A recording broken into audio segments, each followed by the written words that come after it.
Hello to the folks at Backroads Entertainment. I'm Barb Goldberg. I'm creator, blogger, author, and teacher of The Evil Stepmother Speaks. By the way, if you need to find me, that's where you can find me, at theevilstepmotherspeaks.com. You can tweet me at stepmomspeaks, or feel free to email me at barb@theevilstepmotherspeaks.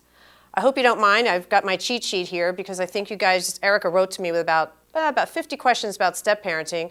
So here we go. The first thing you wanted to know was about my background, and of course you needed my age, which is 56 years old, but a young 56 years old. My background, though, it all starts with my first marriage, and during my first marriage, I came away with a lovely young man, a little boy named Ian, and during the first 6 years of Ian's life, I was a single mom, raising him alone. And just in case you want to do another show, I often tell people that some people misplace their keys. I literally misplaced my first husband. I came home one day and he was gone, but we can make another video for another time for that one. And when Ian was 6, I met and married my second husband, Bruce, who brought along my 3 stepchildren along with them. And at the time, they were 15, 13, and 10 years old. So if you now do the math, when we got married, we had 4 kids, 2 boys and 2 girls and 2 teenagers. I get asked that all the time. So let me make sure I cover everything. Oh yeah, and our divorce situation, you didn't ask this, but it's a good question to ask, was fairly typical. We had the kids every other weekend. They were at our house maybe a couple nights during the week, and all the vacations were split half and half. And we do live close to the ex-wife, and we still do, so make it easier for the kids to go back and forth. So let's see what you needed to know next. Oh yeah, my therapy style. Well, my therapy style is wrapped around the philosophies of Dr. Martha Beck. I should tell you that I'm a certified coach and teacher with Dr. Beck. You may know her from her byline in O magazine. She also teaches Life Class with Oprah. She's a PhD from Harvard, a sociologist. And the best way to explain her basic philosophy, which I share, is that when all pain and all suffering really comes from the thoughts and stories that we tell each other in our own heads and minds, not only what we tell ourselves, but what we think society is telling us. AKA the name The Evil Stepmother Speaks, back to the fable. My second main philosophy is to have fun with a step family. You know, people often make so much out of it and make a big drama scene out of it. Actually, you can have a ton of fun because if you really step back and look at it, step families are a riot. I mean, because we're just covered with the old fable. I mean, everyone thinks I'm evil as the stepmother. Everyone thinks the 2 moms hate each other. I mean, we can go on and on. Of course, the kids have to hate me. So with that as a backdrop, you can have a lot of fun. So keep it simple and just have fun with it. Let me give you a few examples on that. You know, people spend a lot of time analyzing their stepchildren. You know, you're just so desperate to have them like you. So it's little simple things like instead of when they come over for dinner, if there's not a lot of homework, go bowling instead. I mean, it's such a simple thing, but it's fun. You're going on vacation, make it a mystery vacation. You know, if they come over for dinner, bake some cookies or make the house a little bit warmer when they come over. Don't say anything, don't lecture, nobody wants to hear from you. Just make it fun and light. Next question. Okay, yes, of course. I wanted to put this question first because everyone always asks me first. Do I get along with the ex-wife? That's really what everybody wants to know because they want the dirt. They want the dirt, it's fun, they want to know if we're fighting. So let me answer that one first. Yes, we get along, but what does get along mean? Are we calling each other on Saturday nights going out? Nah, she's not my first phone call. But I'll tell you this, when the kids are celebrating something, when they're in trouble, we're a team. All of us are there and we always follow through. So for me, that's getting along. We don't need to be best friends. We don't need to be hanging out. And yeah, have we ever had big fights? Of course, but I'm not going to tell you this because you have to call me back for another interview. I'm not going to tell you here. Next question. Oh, the biggest stressor. The biggest stressor for me, I think, are the kids and probably the ex-wife because I think they're inextricably bound together. Because anytime you either discipline or do anything with the kids, somehow it reflects back to bio mom again, or if God forbid, you say anything about their mother, you're just dead. You're just a dead man. So to me, those are really the biggest stressors. I would put it mostly on the kids. Hush, hush. One of the questions, the great question you asked, was that why is everything with step families so hush, hush? I always think that that's such an obvious answer, and that is that if you say anything, you're screwed. It's as simple as that. If I sit in this tape, like we're actually right now, I'm screwed. If I talk about my stepchildren and anything that they did, or their mom and anything that they did, you're going to piss somebody off. all the time. That's why no one really talks about step families, even though we're really the norm of families today, because nobody wants to take the heat. So a good follow-up question, which you asked later on, was about, do the husbands or the bio parent or the stepkids, are they part of the drama? So I'm going to generalize here and talk a little bit about a big generalization about husbands in general. And that is that generally they want to take the silent route. And it's a really good reason why they don't want to talk and they don't want to say anything, because they're balancing everything. They're trying to keep the old wife happy, the new wife happy. You know, it's impossible to do, but the biggest thing they don't want to have happen is they don't want to lose the love of their children.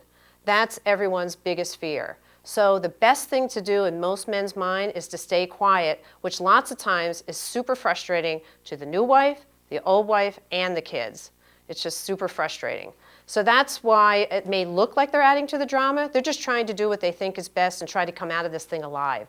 Oh, and the second fear, they don't want to be divorced again. Nobody wants to be divorced again. So that's the other big fear. Next question you asked was, who suffers most, the children or the adults? And I do get asked these kinds of things often, and I always want to chuckle inside my head when I get asked, because how do you measure who's suffering more? You know, one of the things with step families is people always ask those more or less questions, like, who do you love more? Who's more, who's less? The funny thing is that love doesn't know anything about competition. You can't love someone more or less, and you really can't suffer more or less. So let me just put it to you in a nutshell. The bottom line of it is it's really all about the core divorce that started the whole thing, especially around the stepchildren. What people are really afraid of is that no one's going to love me. And actually, the funny part about the story, the true fable, is that all of us are afraid of that. The children are afraid, you know, my parents have separated, and it doesn't matter if they're 2 years old or 42 years old.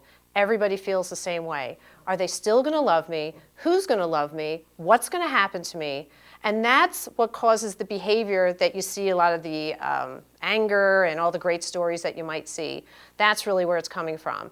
Where the parents are coming from, they have a great fear they're going to lose their children. So anytime there's a remarriage, I would totally be freaked out. You're afraid. My children, I'm going to lose them to this new person. They're going to love her or him more. And the step-parent, we really want to be liked, and really inside our hearts, we really want to be loved too. But we kind of don't want to admit it. It kind of shows a weakness or a vulnerability. But we really want everybody to love and like us too. So the funny part about the whole fable is we're all in the same spot.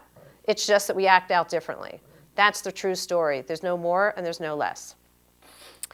Oh, the next question was, does anyone enjoy the pain of the agony? I think that question is a little bit different than what you really wanted to ask me, and that is, do you think people enjoy, as Martha Beck would say, the story fondling of the whole situation? Because most of us who have friends or know somebody in a step family, we got tons of stories, don't we? We're always talking about the ex and what the evil stepmother did and what the kids did, what slobs they are. So what you're really asking me is, because you hear all these stories all the time, do you think people get so wrapped up in the drama of it? Do they think that they just love telling the stories?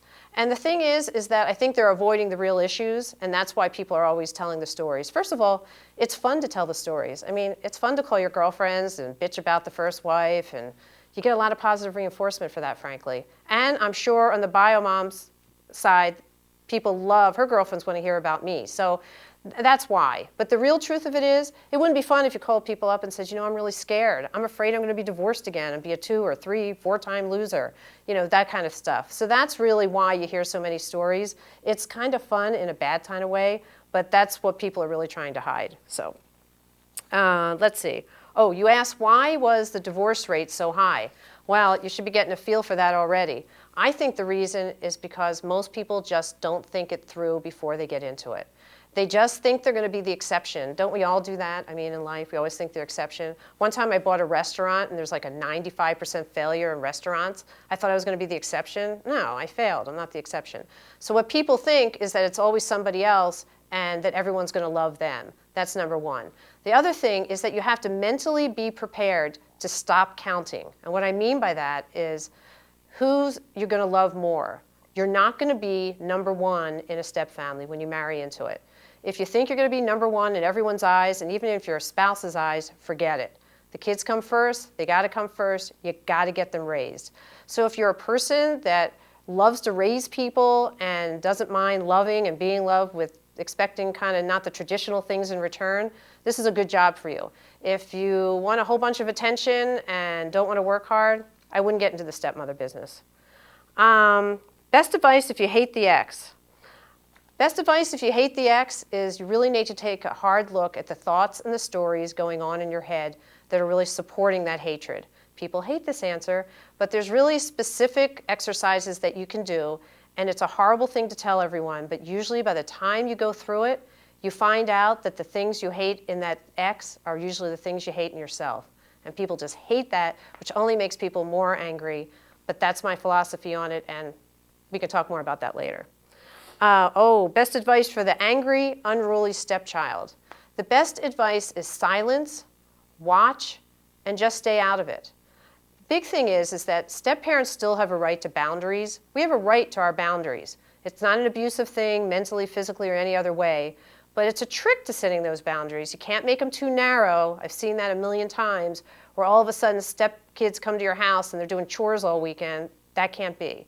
But at the same time, you have a right to set boundaries, but on the other side of it, I would ignore a lot of that behavior and let the bio-parent handle it. It's coming from the same place. It's fear. People are afraid, and rightfully so. The next question you asked was, am I a compassionate person? The answer is yes, and I hope everyone else that's interviewing for these auditions was going to say the same thing. You have to be a compassionate person to get into the step family business, and but I would say this. A better answer is to be compassionate, is to be a compassionate watcher. That's a way more powerful position than just being compassionate. What that means is that these folks have invited you into their lives like no one else has, not even your best friends in your whole life. You're going to meet everyone that they're involved in, and you're going to actually get the chance to sit and watch those relationships unfold. That's a precious position and a pretty intimate position to be put into. So I would say, don't worry about being compassionate, but compassionate watching is way more powerful. Oh, okay, angry. Do I get angry? Of course. I get angry, I get pissed, and I'm very good at it. I know every single swear word, and I've said it, and I've made up nicknames. You name it, I've done it. But if you want to hear the details, that'll have to happen on the show. So on that note, I'm going to sign out, and I look forward to hearing from you. Thanks so much.